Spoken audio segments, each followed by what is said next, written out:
Hey guys, thank you so much for clicking on this video. As you can tell by the title, this is another Vlogmas. Okay everyone, in today's Vlogmas, we are going to combine holiday vibes with personal growth and financial empowerment vibes, because what better gift can we give to ourselves than the tools to be successful? All right guys, let me grab my computer because I have a lot of notes here and we're gonna get straight into this video. Okay guys, so this week I will be diving into this book, which is Rich Bitch, okay? Now I've read this book at least twice previously, like a few years ago, but I felt like it was really important for me to reread the book with us going into 2025, because there were so many tips that I felt were absolutely vital to financial stability. Okay, so like I said, I do have some notes here, so I will be referring to them because I made notes to stay on track. So first things first, if you have ever felt overwhelmed with or by your finances, this book is an absolute must for you, because it does lay out like a 12-step plan to help with like your finances and getting out of the rut that many people find themselves in, whether intentional or unintentional. All right guys, before we go any further, I wanted to let you know that I am starting a book club. I absolutely love books. I absolutely love reading. My bookshelf is crazy work.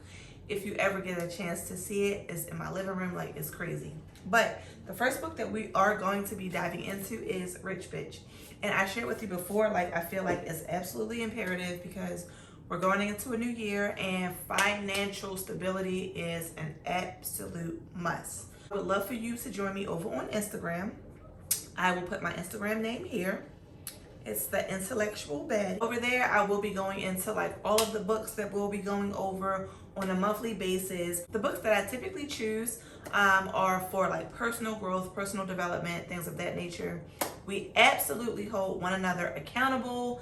The book club is a place for us to grow together, for us to share ideas, share book ideas, things of that nature, and just to grow and be better. And I would totally love it if you could follow me on Instagram and join the book club. All right guys, let's get into the video. All right guys, so the author of Rich Bitch is a financial expert who's made it her mission to demystify money, especially for women, okay? And I found that that was absolutely amazing.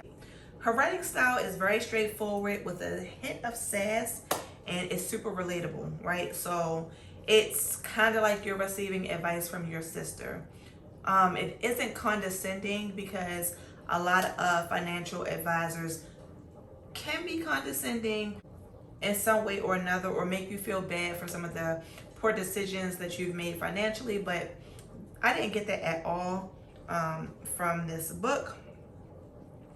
The book is essentially like a 12-step plan to financial independence and freedom. The author does incorporate like budgeting and understanding debt and how to grow your income, and even introducing new terms and terminologies to the reader, which I found to be genius, okay, because certain words and terms do kind of carry, like I said, a negative stereotype with or behind them. So I like how she did do that. And she even touches on like how to invest, which is really helpful. Another thing I wanted to note, that this book does not just help you with money. The book also helps you with mindset change and or shift. And that's important because you are unable to do anything at all if your mindset is not shifted, or if you do not change your mindset. The author absolutely emphasizes that financial stability is key to personal growth, because money affects every area of our lives, from our confidence to our relationships and so on and so forth, which is absolutely true. I think it's really important to note that none of us want to live or be in poverty. And I think sometimes when people say that they want to be millionaires or they want more money or whatever the case may be, is often frowned upon in this society or in certain circles of people, because some people automatically associate money with evil and things of that nature, which is not the case. I'm here to tell you that it's okay to want more. It is okay to have more. Now, I do agree with the fact that like hardship and, trials and tribulations can help in building character and things of that nature. But no one wants to live in that state of being for an extensive amount of time. Just learn the lesson and go. Like, you don't have to live in that state. So that's another reason why I really enjoyed this book, because like, just because you want more in and out of life, it does not make you an evil or bad person. So that's my tidbit on that. Moving right along, the author, like I kind of alluded to earlier, kind of flips the script on traditional budgeting and calls it a spending plan. By doing this, she kind of makes you feel like you're in control of your money rather than being restricted by it. And again, that's all the mindset. That's all in the mind, which plays a pivotal role in your success or the lack thereof. She also recommends breaking down your spending into 3 categories: essentials, lifestyle, and future savings. In order to be successful, it is imperative that we take actionable steps towards these. And what that may look like is for us to take a moment to categorize our expenses for the month and ask ourselves, are we spending too much on lifestyle and not enough on future savings? And if so, we need to adjust accordingly. And we also need to figure out and get to the root of why that's the issue. Sometimes people spend frivolously due to an emotional need or like an emotional issue. So some people are emotional eaters. Some people are emotional spenders. So we need to really hone in on what's the driving force behind overspending, because that needs to be addressed. The overspending is just a symptom of a larger problem in some cases, but in other cases we may just need to have a better spending plan. So I would implore you to write down your expenses and figure out what's going where. Moving right along, girl, we're not in front. If I'm saying we, it's because we are doing it together. Okay, we're going into 2025 and we need to make sure we have all of our coins in a row. Next thing, we need to tackle debt strategically, okay? Now, in the book, she does introduce something called the debt detox plan, and this is where you focus on paying off high interest debt first while making minimal payments on everything else. It's a straightforward, realistic way to get out of debt without feeling overwhelmed. Now, some of the things in the book, some of you all may not agree with.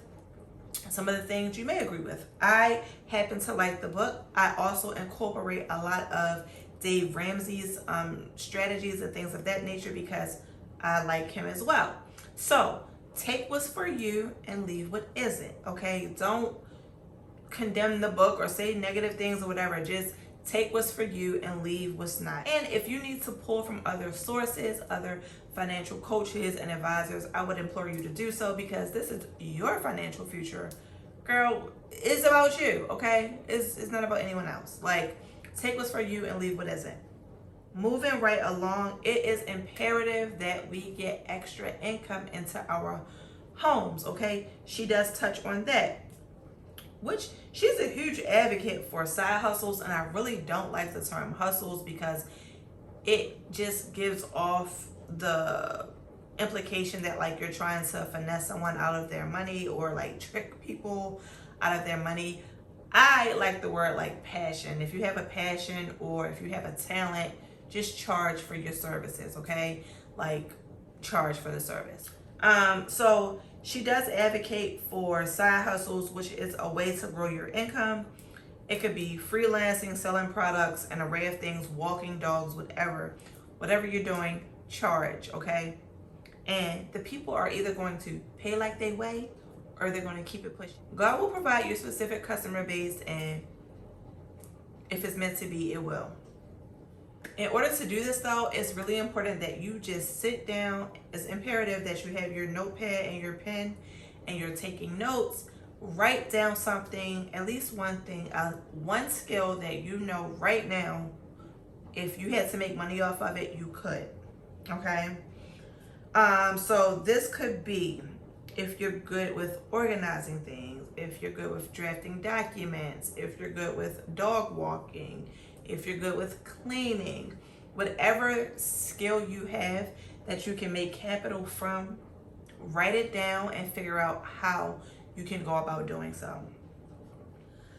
The last thing would be to invest in yourself, okay? Hands down, one of the most important pieces of information. Just remember, you are the bag, okay? You need to secure yourself. Nothing is outside of yourself. It's you. You're the bag. You're the business. You're the face of your business. You are the walking business, okay? You have to invest in yourself. It does not matter what your family member says, what your boyfriend or your girlfriend or your significant other says, what Joe Blow down the street has to say. None of that matters. You have to block out all of the noise, okay? If they say you'll never be able to do, you won't. Don't let these people project on or into you, okay? You're the walking bag. Secure yourself. So that means if you need to save money to enhance a skill that you already have, this could be by taking extra classes or a course, or child, even YouTube University is free. If you don't have access to the internet, go to your library. Use free Wi-Fi if you have a phone. Anything, just don't take no for an answer. You want to make sure that you are prioritizing yourself. In the book, she definitely touches on personal growth and financial growth go hand in hand. She emphasizes the importance of learning new skills, building a strong network, and even setting money aside for self-care, because that means a better you. And sometimes in the moment, if you don't have money set aside, a simple no will suffice. If you're always the go-to person and you're running yourself ragged, trying to accommodate others, no is a complete sentence. That is a form of self-care, okay? And then you need to do further work and examine where the people pleasing and all of that is coming from and what it stems from. Invest in yourself in every single way possible. So guys, that is all that I have for this video. I want to thank you so much for watching this video. I love for you to join my book club because it is going to be lit, okay? The name of the book club is here, Baddies in Books. I would love to see you there again. If you're interested in joining, please follow me on Instagram, where we do all of the book reviews. Where we take all suggestions and anything of the sort. However, if you're interested and you have any book suggestions, please put them in the comments down below. If you enjoyed this video and you found this Vlogmas helpful and practical, I would like for you to please give this video a thumbs up, like, share, comment, and subscribe. And again, send this to someone. Get your girl numbers. Help me get my numbers up, guys. Thank you so much, and I will see you in the next Vlogmas. Thank you. Bye.